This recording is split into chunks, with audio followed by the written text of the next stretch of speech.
Hello Internet, and welcome to my live reaction for Fairy Tail 100 Years Quest, Chapter 27.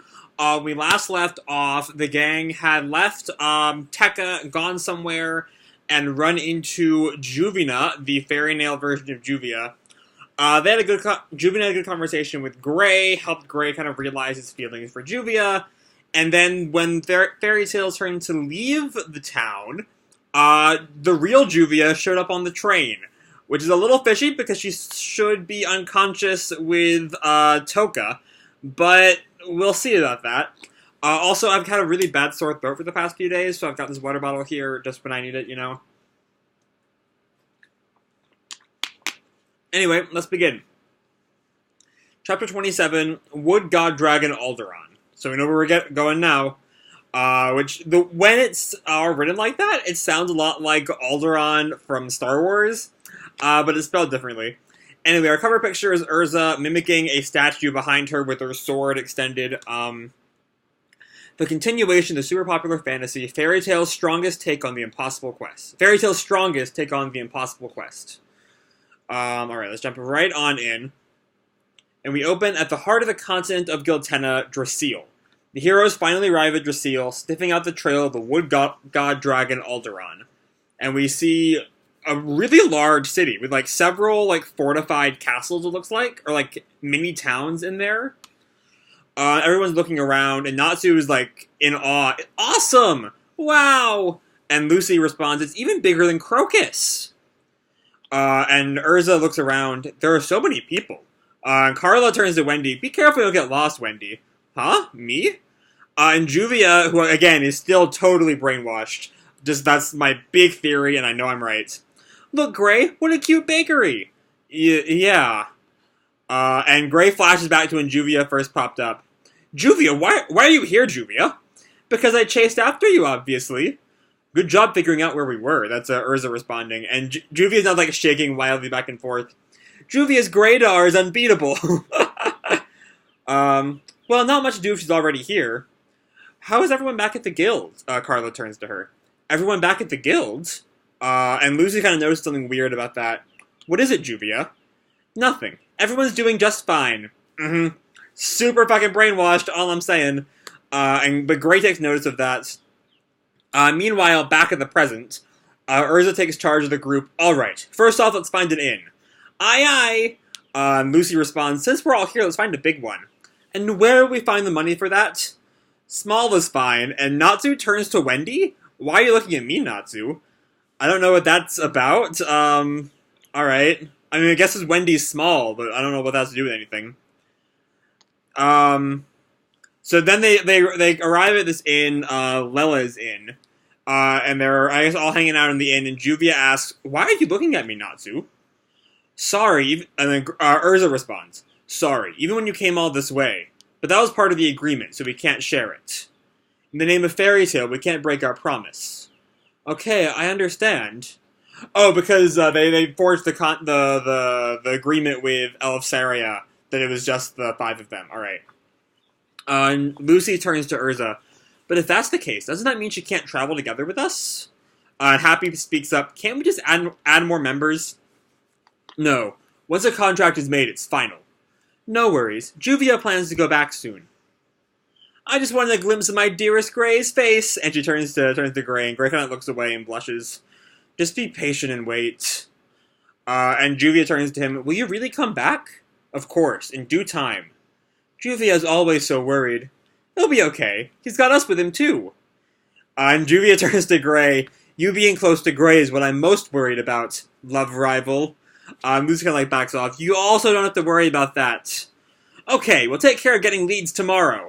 Indeed, let's enjoy today. Yay! And the whole group cheers and goes out, and then we cut to a restaurant where they're all together eating happily, chowing down on food.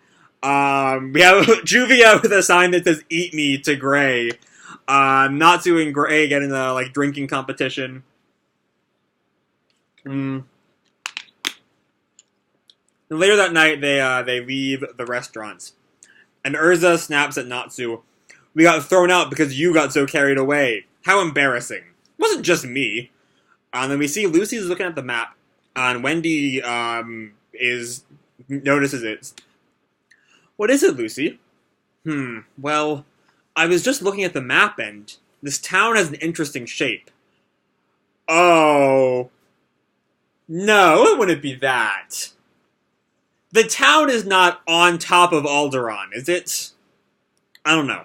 I ate too much. And Juvia speaks up, thank you for today. Juvia didn't mean to interfere with your quest. I'll be going back tomorrow. No, I should thank you. It was good to see you again. And the two of them look at each other. Juvia smiles, Gray frowns. Something feels different about you. Huh? Is there something weird? Ooh, Gray's onto her. Earlier, when Charlotte asked about the guild, you were lost in your thoughts for a moment. And Juvia stops. Did something happen at the guild? And Juvia kind of like breaks down in like a panic. Something at the guild? And she like grabs her head. Huh? I can't remember. What? Juvia? That's right. A new member joined the guild, and Juvia thought she was suspicious. And Gray looks at her confused, and Juvia grabs him. Huh? Beware the White Witch! And Gray, like, what the fuck is going on here? Juvia! And Juvia just collapses, and Gray grabs her. Natsu and Urza turn around. What happened? Juvia! Get hold of yourself. Hey! Juvia! And right then, a rumble breaks out across Draciel. And Happy is like freaking out. What is that sound? What? The ground! What is this? An earthquake? It's too intense! It's Aldoron, I know it. No. This is... The ground is rising. What's with this town? Wait. The townspeople, why are they so calm? And yeah, the people just like chilling in the streets. One's like lying down. And an old lady turns to them. Oh goodness, are you travelers? Did you come to Draciel without doing any research? What's going on? It's like this at the same time every day, so it's just like a clock to us. But I'm sure it's quite the shock your first time. The same time every day? It's okay. It will stop soon. Most importantly, it's better if you sit down. And Wendy and Lucy both fall. Yeah! And the map flaps out of Lucy's hand. That'll probably be important in a moment. Join us in a prayer to the earth. No, a prayer to the great trees. The wood god dragon, what am I saying? The trees? And we see the map. And it's not that the town is a dragon. The town is the dragon's hand! Okay! We get a shot of the map, and it's the circle on top of, like, the back of a hand. Whoa. The town is shaped like... And yeah, it's on top of Aldoron's hand. Yeah, hand, Lucy says. And Urza looks at her in shock, as Happy just in shock asks, a hand? You mean where we're standing right now is... And the lady turns to them, that's right, a hand. Draciel's right hand. Or rather, is just a part of the wood god dragon Aldoron's right hand. And we get a shot of the scale of Aldoron. And my god. Like, if my arm here is Aldoron's arm, the highest tower in Draciel goes up to maybe here from the back of my hand. Like, wow. Aldoron.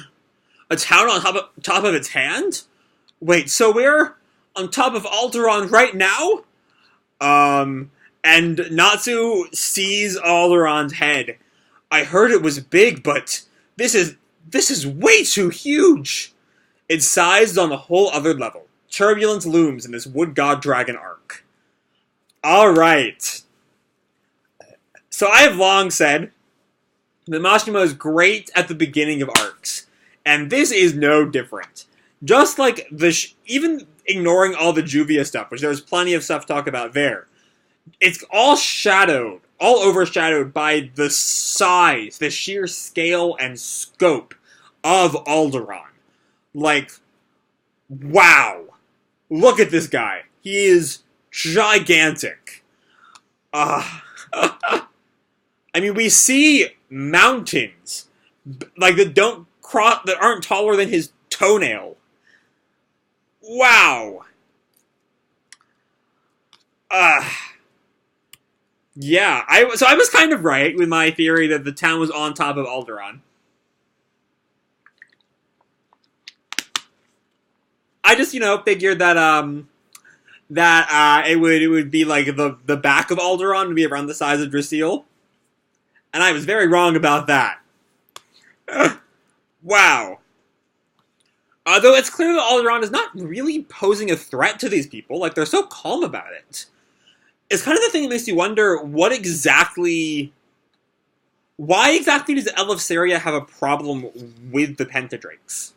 We've seen, like, maybe Ignia, alright, he's a threat, he's a bit of an ass. But, like, Merkfovia, before Touka showed up and stole the self-control, he was just kind of living his life, Just kind of existing in the world. Aldoron is clearly not a threat to the people of Draciel, given how calm everyone is as he moves. So I don't know what exactly is... I feel like there must be something going on with Eleftheria. That my theory is the end will find out some big reveal about Eleftheria, and he'll be the final threat. If not Touka, I don't think that Diabolos will be the final threat. They'll get taken out somewhere along the way. Maybe around the time of the 5th dragon. I don't know. But yeah. Anyway, that's a bit of my thoughts on the overarching structure of 100 Years Quest. Most importantly, so I've heard people aren't a big fan of the Touka plotline. I love the Touka plotline, and I'm really curious what is going on with Juvia, because she doesn't. It's not a. Oh, I know what it is. Her whole power is the concept of white as the removal of something is kind of the difference between white and dark in Touka and Zaref's case. So all she did was remove the memory of Touka's existence from Juvia for a little while, and send her on her way to find Grey for some reason.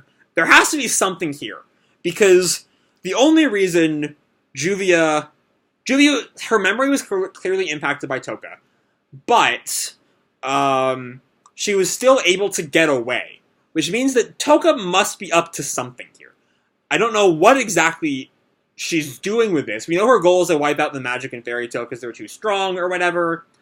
But, like, I don't know, sending Juvia there seems kind of counterproductive to her goals, if she wants, because now they know that someone's coming. They know there's a white witch on the way, who will claim to be a member of Fairy Tale, as, the Beware the White Witch comes right after, that's right, a new member joined the guild, and Juvia thought she was suspicious on page 11. But yeah, there's a lot going on in this chapter. And a lot of it we'll have to wait until 2 weeks from now to find out where all of this is going. I imagine next week we focus much more on Aldoron. The Juvia and Touka stuff might get sidelined for a little while we focus on, holy shit, the size of this guy. But yeah, that's really all I have to say for this chapter. Hope you all enjoyed the chapter and the video itself. If you did, feel free to leave a like or subscribe or, do whatever makes you happy, And remember, your life is your own, okay? Bye!